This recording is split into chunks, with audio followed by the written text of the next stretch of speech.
बिहार के मुख्यमंत्री नीतीश कुमार आजकल बहुत खामोश नजर आ रहे हैं और बताए भी जा रहे हैं। नीतीश जब खामोश होते हैं तो राजनीतिक गलियारों में उनके रुख को लेकर चर्चा गर्म हो जाती है।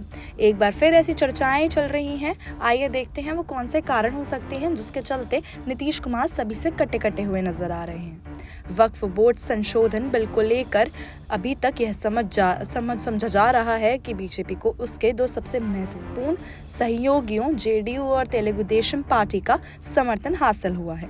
केंद्रीय मंत्री और जेडीयू नेता राजीव रंजन सिंह उर्फ ललन सिंह द्वारा गुरुवार को लोकसभा में एनडीए सरकार के वक्फ बोर्ड संशोधन विधेयक के समर्थन में दिए गए बयान से बीजेपी उत्साह में है, पर जेडीयू में इस बिल को लेकर लगातार मतभेद सामने आ रहे हैं।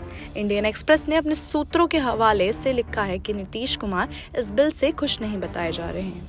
इस बीच बीजेपी ने दलित सब कोटे पर भी सुप्रीम कोर्ट के फैसले को लागू नहीं करने का मन बना लिया है। देश की राजनीति में दलितों में महादलित का कॉन्सेप्ट सबसे पहले नीतीश कुमार ही लेकर आए।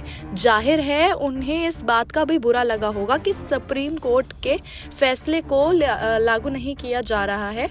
शायद यही कारण है कि बिहार के मुख्यमंत्री आजकल सार्वजनिक मंचों पर बहुत कम दिखाई दे रहे हैं। इसके साथ ही पत्रकारों के साथ भी दूरी बरत रही हैं। आइए देखते हैं वे कौन से कारण हो सकते हैं जिसके चलते नीतीश कुमार आजकल कटे कटे से नजर आ रहे हैं। नीतीश कुमार की राजनीति को समझने वाले या उनके पिछले 3 दशकों की राजनीति को जानने वाले समझते हैं कि वो मुस्लिम वोटर्स को कितना महत्व देते हैं। वो बीजेपी के साथ जरूर चले गए हैं, पर उन्होंने मुस्लिम वोटों की कभी उम्मीद नहीं छोड़ी। इसलिए हमेशा से वो अल्पसंख्यकों के हर मुद्दे पर उनके साथ खड़े होने की कोशिश करते हैं और दिखाई भी देते हैं। एनडीए से पहली बार उन्होंने नरेंद्र मोदी के चलते दूरी बनाई थी। सीएए के मुद्दे पर वो हमेशा बीजेपी से अलग स्टैंड लेते रहे। इंडियन एक्सप्रेस के माने तो वक्फ बोर्ड के मुद्दे पर वो बीजेपी से खुश नहीं है। यही कारण है कि शुक्रवार को कुमार के करीबी नेता बिहार के जल संसाधन और संसदीय कार्य मंत्री विजय कुमार चौधरी विधेयक को जेपीसी को भेजने के सरकार के निर्णय का स्वागत करते हुए एक अलग रुख अपनाने की कोशिश की। एक्सप्रेस लिखता है कि जेडीयू में वक्फ बिल पर ललन सिंह के बयान ने पार्टी के आम कार्यकर्ताओं में भ्रम की स्थिति पैदा की है। विजय चौधरी कहते हैं कि चूंकि अल्पसंख्यक समुदाय के बीच गलतफहमियां और आशंकाएं थीं, इसलिए हम विधेयक को संयुक्त समिति को सौंपने के केंद्र के फैसले का स्वागत करते हैं। अल्पसंख्यकों से संबंधित मुद्दों को संवेदनशीलता के साथ निपटाना पार्टी का घोषित रुख रहा है। जेडीयू के मुस्लिम नेता जो पहले से ही विधेयक पर अपनी चिंता व्यक्त कर रहे थे, चौधरी के बयान के बाद विधेयक के खिलाफ अपनी असहमति व्यक्त करने के लिए सामने आने लगे हैं। जेडीयू नेता और पूर्व एमएलसी गुलाम गौस ने कहा, वक्फ संशोधन विधेयक को लेकर मुसलमानों के बीच वैध चिंताएं हैं। इसकी वजह केंद्र की मौजूदा सरकार में भरोसा भी कम ही है। यह अच्छा है कि इसे समीक्षा के लिए संयुक्त समिति को भेजा गया है।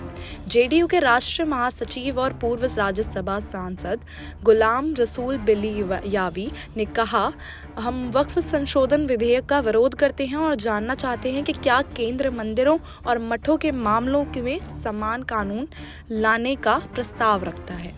जेडीयू के एक वरिष्ठ नेता के हवाले से इंडियन एक्सप्रेस लिखता है कि ललन सिंह ने बिल के समर्थन में जो कहा उससे सीएम नीतीश कुमार बहुत खुश नहीं है। समान नागरिक संहिता के मामले में भी हमने विधि आयोग के समक्ष अपना प्रतिनिधित्व देते हुए कहा कि हम मुस्लिम कानूनों में सुधार के पक्ष में हैं, लेकिन उनसे संबंधित कुछ धार्मिक मुद्दों को अत्यधिक सावधानी से निपटाया जाना चाहिए। ललन सिंह के रुख ने पार्टी कार्यकर्ताओं में काफी भ्रम पैदा कर दिया है, लेकिन अब जब मामला संयुक्त संसदीय पैनल के पास भेजा गया है तो हम इसका समर्थन करते हैं, जिसे हमारी पार्टी का रुख कहा जा सकता है। सुप्रीम कोर्ट के दलित सब कोटे पर 1 अगस्त को दिए गए फैसले से नीतीश कुमार और जेडीयू बहुत उत्साहित थे। दरअसल नीतीश कुमार ने 2007 में महादलित का कॉन्सेप्ट लाया था, नीतीश सरकार ने बिहार में महादलित जातियों के लिए कई योजनाएं अलग से बनाई हैं। ओबीसी कोटे में भी अलग कोटा नीतीश कुमार ने बनाया है। 2023 में उन्होंने कानून बनाकर पिछड़े और अति पिछड़ों के लिए अलग अलग आरक्षण बढ़ाने का काम किया है। कोटे में कोटा के सही मायने में नीतीश कुमार मसीहा रहे हैं। जाहिर है कि उनकी उम्मीद पर पानी फिर गया होगा। जब दलित सब कोटे के फैसले को लागू करने से केंद्र सरकार ने मना कर दिया, इसके पहले ही बिहार में जाति जनगणना करा के आबादी के हिसाब से आरक्षण देने का काम भी नीतीश कुमार ने ही देश में पहली बार किया। पर सुप्रीम कोर्ट में आरक्षण बढ़ाने का मामला अटक गया। जाहिर है कि नीतीश कुमार को इसका श्रेय मिलने से रह गया। बिहार के कई राजनीतिक विश्लेषकों का मानना है कि प्रशांत किशोर के हमलों से भी नीतीश कुमार परेशान हैं। प्रशांत किशोर, तेजस्वी और लालू यादव पर तो हमला करते ही हैं, अब वो नीतीश कुमार को भी नहीं छोड़ रहे हैं। आरजेडी नेता तो प्रशांत किशोर को बीजेपी की बी टीम कहकर जवाबी हमला करते हैं, पर नीतीश कुमार तो ये भी नहीं कह सकते। दूसरी ओर प्रशांत किशोर की गतिविधियों पर भाजपा ने रहस्यमय चुप्पी ओढ़ रखी है। प्रशांत किशोर ने घोषणा कर रखी है कि महिलाओं को 40 टिकट देंगे। जाहिर है कि महिलाओं के बीच सबसे अधिक लोकप्रिय नीतीश कुमार ही हैं। प्रशांत किशोर महिला वोटर्स में सेंध लगा रहे हैं। आरजेडी के प्रदेश अध्यक्ष जगदानंद सिंह ने पहले ही अपने कार्यकर्ताओं को जनसुराज से दूर रखने की चेतावनी देते हुए लेटर लिख दिया। इसके बावजूद आरजेडी को करीब आधा दर्जन से अधिक अपने नेताओं को पार्टी से निष्कासित करना पड़ता है। जाहिर है कि जेडीयू पर भी प्रशांत किशोर को लेकर प्रेशर लगातार बढ़ता जा रहा है और हो सकता है बढ़ेगा। ऐसी ही और खबरें देखने के लिए देखते रहिए नेक्स्ट 9 न्यूज़।